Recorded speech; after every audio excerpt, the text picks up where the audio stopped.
Chapter 2 of the Book of Boba Fett is airing right now, titled The Tribes of Tatooine. We're once again given the opportunity to explore Boba Fett's past and present life. Mainly the focus is on Fett's past spent over the Tusken Tribes of Tatooine, as the title suggests. Let's dive in and check it out. Greetings my young Padawans, my name is Captain Jack and welcome to Star Wars Now. Jon Favreau is writing this chapter where he is joined by Steph Green as the director. The episode seemingly picks up where last week left off, in the present timeline of 9 ABY, this being where Boba Fett and Fennec Shand were attacked by assassins, who are revealed to have been sent by the mayor and members of the Nightwind Guild. Spoiler warning, we'll be discussing the latest episode of the Book of Boba Fett in full detail, so turn away now if you don't want to be spoiled. Before we do jump into this video, use the force and hit that subscribe and like button to never miss a video for myself and the team here at Star Wars Now.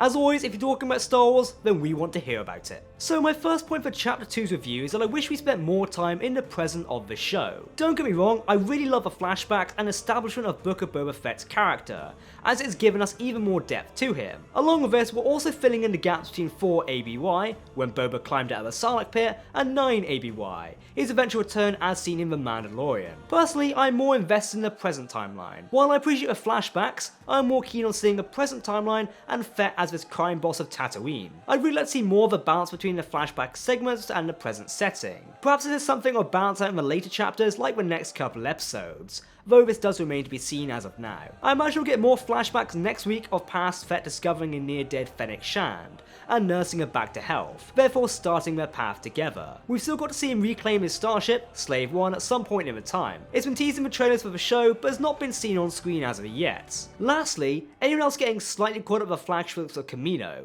Like seriously, inject these into my veins, because I really want to see more of those.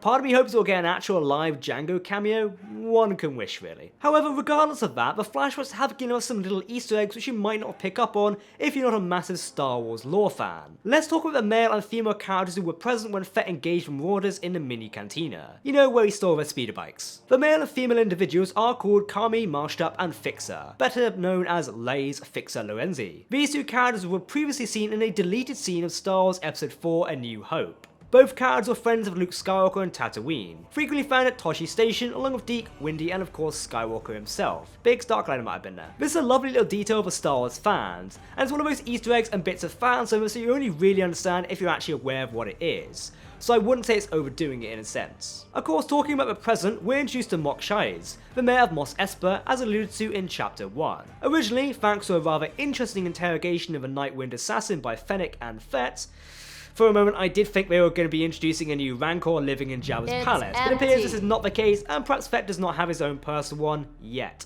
which does say a lot.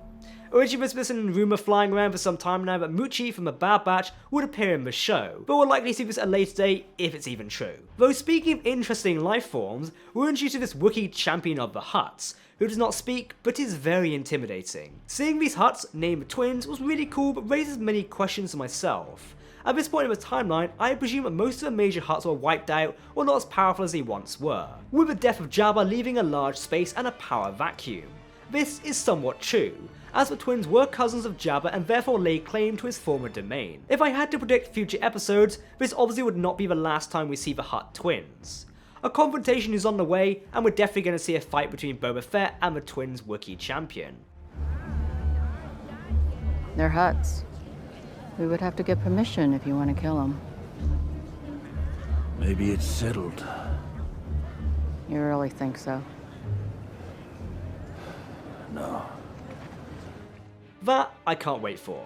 Hope we get more of him, I love his design already. The Tusken scenes were great once again. It was tribal honour coupled with action-packed scenes on the train. Storming a train with the inclusion of the Pikes was fantastic. I hope this is the last we see of the Pikes in this series, as I personally think they're invaluable to the criminal underworld of Star Wars. Fett finally getting his black robes, which are sort of becoming an iconic look for him as he now wears them under his reclaimed Mandalorian Beskar armour. Speaking of still wearing these, many would think he would get rid of them now that he's back in his own place. Well, I have a feeling that he still wears these black robes under his Beskar as a sign of honour and respect to the tribe that kind of saved him. Crafting of the weapon really gave me flashbacks to the Mandalorian, where Din Djarin works with the armour, or rather sits there, as the new armour and eventual sigil are casted and forged. Thinking about the Tuskens and the tribe as a whole, I do have a little theory that comes to hand. Fett has trained the tribe to use machinery, meaning they're rather advanced and sort of a little private army for him.